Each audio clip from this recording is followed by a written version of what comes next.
Solidariedade, deputado Fernando Francischini. Presidente, gostaria que novamente Vossa Senhor fosse o defensor do tempo, porque papas na língua não são o meu forte, presidente. Mas a Polícia Federal, na visão do PT, é golpista. Receita Federal é golpista. Ministério Público Federal, na visão do PT, é golpista. Procurador-Geral da República e o Supremo Tribunal Federal, de acordo com o que decidem, viram golpistas. Justiça Federal, doutor Sérgio Moro, todo mundo é golpista. A OAB, o presidente nacional e aqueles que vieram aqui trazer o pedido, antes eram amigos, depois viraram golpistas. 80% da população brasileira, ou mais, de acordo com a pesquisa, golpista. 6 milhões e meio, 7 milhões de pessoas nas ruas, golpistas. Tribunal de Contas da União, a pedidos aqui, golpista. A mídia, todos os canais de televisão que põem alguma notícia que, não concorda, que o PT não goste, é golpista. Os rádios, os jornais, de acordo com o editorial dos grandes jornais, eles viram amigos eternos ou golpistas. As federações de indústria, de agricultura. Sobrou alguém, presidente? Só sobrou o PT. O resto, todo mundo é golpista. Quem está certo? O país está dividido? Não está dividido. O país está demonstrando que não sobrou quase nada, que na visão deles não seja golpista. Eu separei, presidente, talvez de uma forma bem ponderada, algumas coisas que eu acho que são os passos que levaram a esse momento do impeachment. A ascensão do PT ao poder, a decisão de que teria que ter um projeto de poder de dezenas de anos, a criação do Foro de São Paulo, e na criação do Foro de São Paulo, os bastidores intuitivos de que os fins justificavam os meios para permanecer no poder, poderia se fazer qualquer coisa, desde corrupção, como doutrinação ideológica, como dominação de massas, como dividir o país entre nós e eles, entre negros e brancos, entre heterossexuais e homossexuais, sempre no intuito de dividir para governar. Na nossa visão, o Foro de São Paulo é um dos grandes responsáveis nos bastidores de tudo, pela criação dessa crise que nosso país vive, pois a maioria dos investimentos foram direcionados ideologicamente e partidariamente para Cuba, Venezuela, Equador, Bolívia, países africanos, alguns com ditadores no poder, mas sempre o viés da esquerda ligada ao PT e aos partidos que fazem parte desse pensamento mais estreito de dominação de esquerda. Quase criação de uma ditadura de esquerda à la Chávez, à la Maduro, à la Fidel Castro e tantos outros. O BNDES financiou um porto em Cuba, sendo que aqui os portos que precisam de investimento para exportação, muitos estão à míngua esperando esses investimentos. Investiu em estradas em outros países, financiou obras como usinas em outros países e aqui a conta de luz explodindo. Nós assistimos nos últimos anos, presidente, na área de saúde, as unidades de pronto atendimento não atendendo ninguém, porque criaram um projeto de marketing chamado Mais Médicos, humilharam os médicos brasileiros, querendo empurrar para eles a conta do descaso com a saúde, e não fizeram nenhum investimento em enfermeiros, em técnicos, em profissionais, e hoje, tudo aquilo que foi prometido em campanha de construção de unidades de atendimento e 24 horas, ficaram na promessa.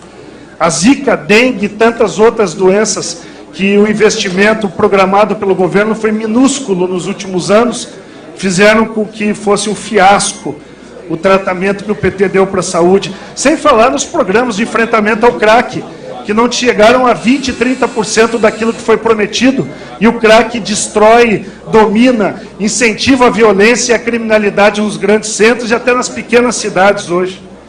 Por falar em insegurança, as fronteiras abandonadas, a ideologia política incentivando a relação entre países. Por exemplo, quando a própria Bolívia diz que não vai controlar os carros furtados e roubados que lá estão, é claro que o Brasil faz vista, não olha com os olhos de que deveria cobrar com o Itamaraty uma posição da Bolívia, e isso incentiva a venda de carros roubados e furtados, troca por drogas naquele país, com a Venezuela, que incorpora bens do patrimônio público brasileiro, e tantos outros que a gente vê o viés ideológico. E quando a gente vê que tudo isso chega no mensalão, ou seja, comprar deputados e senadores para votarem com o governo, para não fiscalizarem esse governo. Quantos líderes estão presos hoje de partidos políticos, que eram deputados, que tinham uma liderança importante aqui hoje, que foram expostos e que, para entrar no jogo do que o fim justifica os meios, estão pagando com mandatos, expondo suas famílias, pagando pena como bandidos hoje. Por quê? Porque tinha um viés ideológico por trás de tudo isso. E o mensalão não serviu para nada como ensinamento, porque veio o Petrolão na sequência. E o Petrolão não deixou de ser uma divisão de cada área de Petrobras que ia ter corrupção, que iam bancar partidos políticos que estavam agregados ao projeto de poder de dominação eterna que a esquerda, liderada pelo PT, queria fazer. Dividiram a Petrobras, fatiaram ela e venderam ela. Falaram tanto contra a privatização da Petrobras, mas eles privatizaram a corrupção dentro da Petrobras. E se você acompanhar, a Petrobras foi só o primeiro passo do setor elétrico, as usinas, as estradas, qualquer obra. E nós propomos no primeiro mandato a CPI da corrupção, quando a gente viu que parecia o fim do mundo. Macris comigo na Comissão de Fiscalização Financeira e Controle e tantos outros que estão aqui, que cada semana estourava um evento de corrupção num ministério diferente, caía chefe da Casa Civil e a Polícia Federal, a gente não tem nem como relacionar a quantidade de nomes de operações que a Polícia Federal desencadeou nesses governos. Os fundos de pensão hoje, uma nova operação, a Postales, milhões e milhões de desvios na Postales, bilhões de desvio na Petrobras e o BNDES investindo em outros países. Passadina é um evento que tem que ser registrado. A presidente atual da República era presidente do Conselho de Administração. E a maioria dos membros dela estão presos pela Polícia Federal. Os 4, 5 diretores da Petrobras entregaram, devolveram o dinheiro.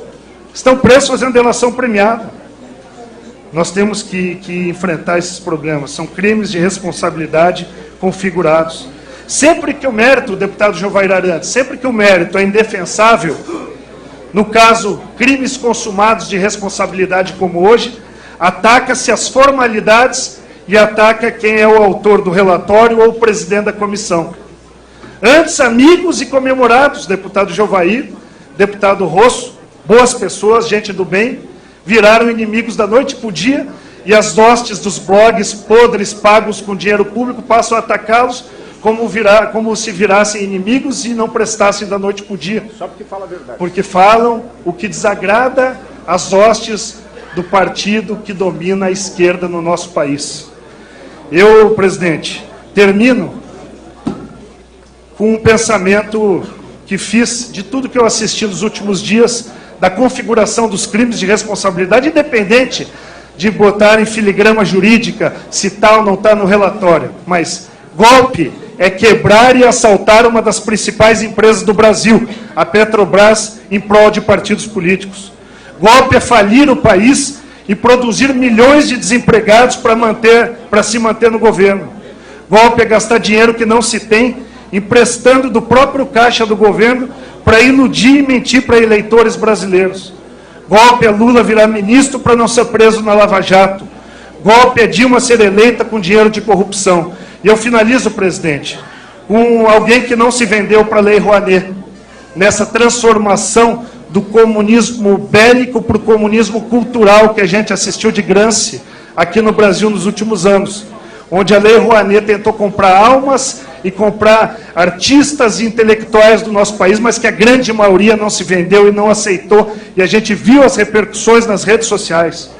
E eu termino com o curitibano Ari Fontoura, que ontem no programa do Faustão trouxe uma frase que para mim é uma frase simbólica. Ele disse: golpe, quem deu foi a senhora presidente Dilma Rousseff. Muito obrigado, presidente. Pela liderança.